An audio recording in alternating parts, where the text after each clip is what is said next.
Have you ever felt inexplicably tired after being around someone who seemed perfectly kind, as if an invisible weight settled on your chest, draining your calm without a single harsh word being spoken? Carl Jung once warned that not all dangers scream, some whisper through the cracks of our psyche. In this video, we'll uncover the #1 silent sign that someone is slowly consuming your peace, not through conflict, but through the unseen exchange of psychological energy. You'll discover how the shadow we refuse to face can turn relationships into unconscious battlegrounds of projection and control. By the end, you'll not only recognize this hidden dynamic in others, but also understand how to free yourself from it. Because true peace, Jung believed, isn't found in avoiding darkness, but in learning to see it clearly. Peace is a fragile flame, delicate, quiet, easily disturbed by unseen winds. Most people believe their calm is stolen by arguments, betrayal, or obvious toxicity. But Jung would have said otherwise. The most dangerous intrusions into our peace are rarely loud. They arrive through silent psychological exchanges, invisible to the rational mind, yet deeply felt by the soul. When you sense that your serenity is fading in someone's presence, even when nothing bad is happening, you're likely witnessing the ancient dance of projection, one of Jung's most profound discoveries about human relationships. Projection is the psyche's secret defense mechanism. It's what happens when someone, unable to accept their own darkness, sees it in you instead. They unconsciously assign you the qualities they reject in themselves: anger, selfishness, envy, manipulation, and begin reacting to that distorted image as if it were real. You become a mirror, reflecting what they cannot bear to see. And mirrors, Jung said, always pay the price for the truth they reveal. Imagine this. You're having a calm conversation when suddenly the other person accuses you of being distant, selfish, or arrogant. You feel confused. You've done nothing of the sort. What you're witnessing isn't logic. It's the projection of their unacknowledged shadow. To them, you've become a screen onto which their hidden emotions are cast. In that moment, you stop being seen for who you are and start being perceived as a character in their inner drama. This is the silent theft of peace, when someone's unresolved chaos invades your emotional field without a single word of awareness. Jung described the shadow as everything within us that we refuse to acknowledge. The instincts, fears, and impulses buried beneath our social mask. He called that mask the persona, the face we wear to appear acceptable to the world. The persona smiles and says, "I'm fine." The shadow whispers, "I'm not." When someone over-identifies with their persona, when they need to seem spiritual, kind, strong, or moral at all costs, their shadow becomes more repressed and thus more powerful. That's when projection begins. The more they deny their anger, the more they'll accuse others of hostility. The more they repress envy, the more they'll see others as arrogant or undeserving. And here lies the first true sign that someone is draining your peace. You start feeling emotions that don't belong to you. You may feel sudden guilt, agitation, or self-doubt in their presence, an internal fog that doesn't originate from your own experience. That's because your psyche is unconsciously absorbing the emotional overflow of another person's denied self. Jung would have called this an unconscious possession, where one person's shadow finds temporary residence in another's energy. It's not mystical, it's psychological magnetism. Energy follows attention, and when someone projects onto you, they direct both toward the image they've created. Over time, being the target of such projection creates emotional fatigue. You start doubting your own clarity. You may even feel compelled to defend yourself against accusations that make no sense. This confusion is precisely what keeps the dynamic alive, because as long as you engage, you validate the illusion. Jung observed that the unconscious seeks balance. What one person represses, another will carry. This is why relationships become mirrors of our hidden selves. The more unconsciousness exists between two people, the heavier the emotional exchange becomes. So how does this subtle theft of peace occur so quietly? Because it doesn't need words. It operates through energetic resonance. The psyche of one person seeks equilibrium by unconsciously downloading its shadow into the nearest receptive mind. That's why even brief interactions can leave you feeling depleted or strangely off. Your energy field, attuned to authenticity, senses the dissonance. You might not know why, but something in you whispers, "This doesn't feel safe." The beauty and tragedy of projection is that it's universal. We all do it, you, me, everyone. It's how the psyche tries to relieve itself from the unbearable task of self-confrontation. But when someone refuses to integrate their shadow over a lifetime, their projections become their identity. They live through distortion, feeding off others' emotional reactions as proof of their own false narratives. In Jungian terms, their ego becomes inflated, detached from the self, the deeper center of consciousness that holds both light and dark in harmony. When such a person enters your life, the exchange is not equal. You bring awareness, they bring unacknowledged chaos. You listen, they unload. And while they may walk away lighter, you're left carrying the weight they refuse to face. That's the cost of unconscious projection. It transfers psychic tension from one soul to another. Jung believed this was one of the most subtle yet destructive forms of psychic vampirism. It drains vitality, not through malice, but through ignorance. So when your peace begins to fade in someone's company, when your intuition whispers that something feels heavy, though no word has been said, pause. It might not be anxiety, oversensitivity, or weakness. It may be your deeper mind recognizing an invisible transaction. Someone's shadow has mistaken you for its home. And this, Jung would say, is the first true sign, the silent signal, that someone is draining your peace.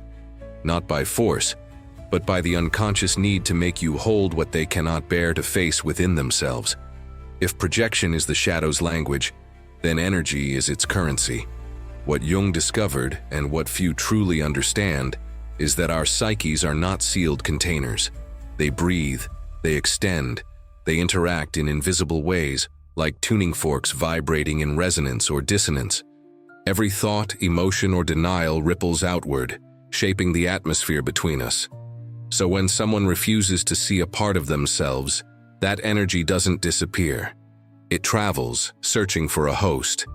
And if you are empathic, introspective, or open, you may unknowingly become the vessel. This is why sensitive souls often feel drained around certain people.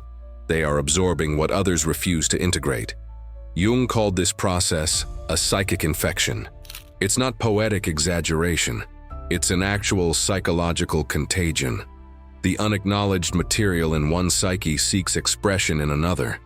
Think of it like smoke from a fire. If one person refuses to face their inner flame, the smoke fills the shared space, clouding everyone's clarity. You start coughing without realizing the fire was never yours. This is how someone can drain your peace silently, not through arguments or cruelty, but through a constant, invisible exchange of repressed emotion. To understand how this happens, we must explore two of Jung's key ideas, inflation and the persona. Inflation occurs when the ego over-identifies with a role or an idea of itself, when it expands beyond its true boundaries, believing it knows, controls, or understands more than it actually does. The persona, meanwhile, is the mask we wear for social survival, the version of ourselves we present to the world to gain acceptance. Both are necessary, but both can become prisons when mistaken for the true self. When someone's persona dominates their psyche, they become addicted to an image. The spiritual one who never gets angry, the kind one who never says no, the successful one who never fails. Beneath these polished surfaces, the shadow festers, waiting for acknowledgement. Because the psyche demands wholeness, not perfection, so the shadow finds release by leaking into others. That's when you'll notice the strange paradox.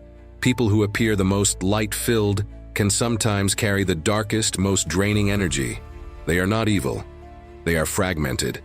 Their light is real, but it's being used to blind themselves. This creates a subtle energetic equation.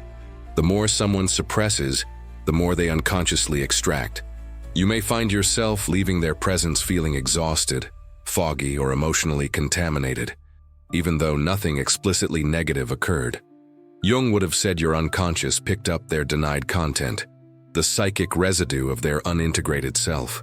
In a sense, your system tried to metabolize what theirs refused to process. That is why the most dangerous projections are not the angry ones. They're the quiet, loving ones that disguise avoidance as virtue. There's a kind of spiritual inflation that masquerades as enlightenment. You've seen it. People who speak only of positive vibes and light, yet whose energy feels oddly suffocating. That's because rejecting the shadow doesn't make it vanish. It only drives it deeper into the unconscious, where it begins to act autonomously. Jung warned that what we deny internally will eventually appear externally, often through others who unconsciously carry it for us. So the toxic person who drains your peace may not be consciously malicious. They are possessed by their own shadow, projecting it outward in a desperate attempt for relief. This is where the dynamic becomes profoundly dangerous. The one being projected upon, the empath, the peacemaker, the healer, often feels a moral duty to help. They listen, comfort, absorb, but by doing so, they unknowingly enter the projection field, becoming part of the other's psychic system. Jung compared this to a kind of psychological vampirism, not because of evil intent, but because of unconscious dependency. The projector offloads pain, the receiver metabolizes it. One empties, the other depletes. The more this happens, the more the balance of power shifts. The projector feels lighter, vindicated, even righteous, while you, the receiver, feel inexplicably guilty, small, or uncertain. You may even start adopting their view of you, internalizing the projection. This is the tragedy of prolonged projection. Over time, the target begins to believe the lie. It's how emotional manipulation works at the deepest, most unconscious level, not through coercion, but through psychic suggestion. Jung described it as falling under the spell of another's unconscious. To free yourself, you must learn to recognize the texture of projection in real time. It feels like being subtly rewritten, as if someone's perception is overwriting your essence. The conversation feels off, slightly unreal. You may sense that no matter what you say, you can't be understood. That's because you're not being seen. You're being used as a mirror. The moment you recognize this, awareness breaks the spell. You no longer serve as their projection screen. You become a conscious observer of the dynamic. Jung emphasized that awareness itself is the antidote. The moment we see the unconscious at work, it loses its power to possess. When you realize that the person across from you is fighting their own shadow through you, the emotional fog begins to lift. Compassion replaces confusion. You understand that their hostility, pity, or control isn't truly about you. It's about their disowned self calling out for integration. And yet there's a deeper irony. The people who drain your peace the most often mirror something within you still unacknowledged. That's why projection always occurs in pairs. The psychic field between two people is a mirror hall. Shadows dance on both sides. Recognizing projection in another doesn't make you superior. It invites you to look inward, to ask, where in me do I still carry this energy?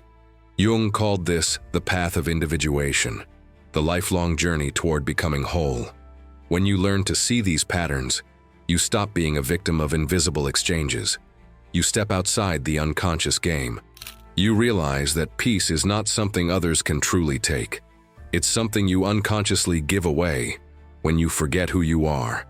And that's the paradox Jung wanted us to grasp. The moment you stop fighting the shadow, yours or another's, you reclaim your power. Because what drains you most is not the darkness itself, but your unconscious participation in it. The deeper you go into Jung's world, the clearer it becomes. Every relationship is a psychological laboratory. The people we meet are not random. They're messengers of our inner landscape. When someone drains your peace, they're not only showing you their shadow, they're awakening yours. This is where most people turn away, because it's easier to label others as toxic than to admit that part of our exhaustion comes from what we unconsciously allow. Jung called this confrontation with the unconscious the descent, the dark night before the dawn of self-realization. Let's look closer at what happens inside you when someone's shadow latches on. The first symptom is confusion. You feel emotionally foggy, unable to name what's wrong. Then comes self-doubt. You replay interactions, searching for what you might have done to cause the tension. Finally, there's fatigue, as if your nervous system has been carrying a weight that isn't yours. These are not random sensations. They're your psyche signaling that you've entered an energetic field contaminated by unintegrated emotion. In Jungian language, this is the moment of psychic contamination, when two unconscious systems blur their boundaries. But here's the nuance most people miss. The one draining your peace isn't always malicious. Sometimes they're terrified. Their unconscious has become so heavy that it spills into everyone around them. They aren't trying to take your light, they're trying to survive their own darkness. Jung once wrote that the shadow is 90% pure gold. What he meant is that beneath every projection, beneath every draining dynamic, lies trapped life force, potential energy waiting to be reclaimed. So when someone's energy feels like poison, it's not just destruction you're sensing, it's disowned creation. However, prolonged exposure to another's shadow can distort your inner compass. Over time, you begin to internalize their narrative, mistaking projection for truth. This is what Jung called participation mystique, a state in which two psyches merge unconsciously, losing their individuality. It's common in relationships where one person becomes the emotional container for another. You start feeling responsible for their mood, guilty for their pain, or anxious to maintain their comfort. And that's how the drain deepens. Your identity becomes a filter for someone else's unconscious material. In modern terms, we might call this empathic overextension. But Jung saw it as a mythic struggle, the soul's temptation to play savior. When you absorb another's pain, you feel momentarily powerful, needed, even virtuous. But soon, your vitality begins to wane, because no amount of love can heal what another refuses to confront. That's why Jung insisted that true compassion must be paired with boundaries. Without them, empathy becomes a form of self-betrayal. At the heart of this dynamic is a simple but haunting truth. What we refuse to own, we inevitably inflict. When someone projects onto you, they're unconsciously punishing the part of themselves they cannot accept. Their accusations, manipulations, or silent judgments are attempts to exile their own shadow by externalizing it. But projection never truly expels the darkness, it only multiplies it. The more they project, the weaker their psychic integrity becomes, and the more they depend on others to carry their emotional debris. And this brings us to the paradox of peace. Peace is not passive. It's not about escaping conflict or avoiding dark people. True peace is active awareness, the ability to see what's happening beneath the surface and remain centered. Jung called this the transcendent function, the bridge between the conscious and unconscious mind. It's the moment when awareness transforms energy, when you can look at someone's projection and say inwardly, "This is not mine." You're performing alchemy. You're transmuting psychological lead into gold. The process is not easy. To hold your center when someone is projecting onto you requires immense inner strength. It means feeling misunderstood and not retaliating. It means allowing silence where the ego wants to fight. It means realizing that the battle isn't between you and them. It's between consciousness and unconsciousness itself. Jung saw every such encounter as sacred, an opportunity for the self, the totality of your being, to grow in awareness. And yet there's a warning here.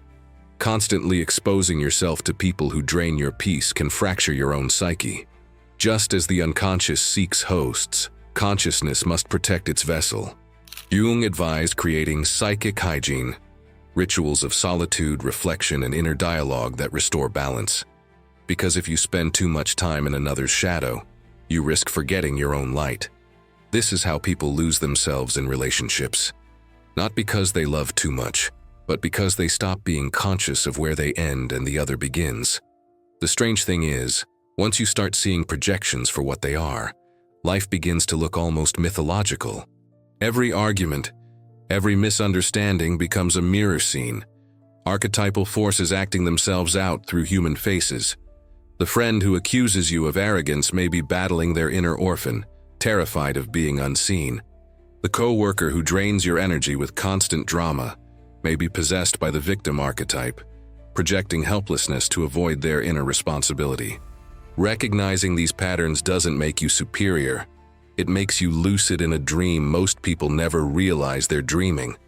And when you finally stop taking it personally, When you realize that the storm swirling around you was never about you, you experience a kind of liberation that no outer peace can match. You no longer fear confrontation because you see it as revelation. You no longer need to cut everyone off because you've learned how to stay centered even amid chaos. This is individuation in action, becoming whole enough to remain yourself no matter what psychological weather surrounds you. So the next time someone leaves you feeling heavy, confused, or drained, don't rush to judge them or yourself. Pause. Breathe. Remember Jung's insight. Until you make the unconscious conscious, it will direct your life, and you will call it fate. Your peace isn't gone. It's waiting beneath the projection, untouched, eternal. The task is not to escape the shadow, but to see it clearly, both in them and in you. Because once you see, truly see, the game ends. Awareness breaks the spell. Awareness alone, Jung said, is curative, but only if it's lived, not just understood. To protect your peace and reclaim your energy, you must turn knowledge into practice. This isn't about withdrawing from the world. It's about engaging with it consciously. The first step is recognition. Whenever you leave an interaction feeling suddenly depleted, foggy, or subtly guilty, pause and ask yourself, is this emotion truly mine? This single question can dismantle entire illusions. It interrupts the unconscious exchange and restores ownership of your energy.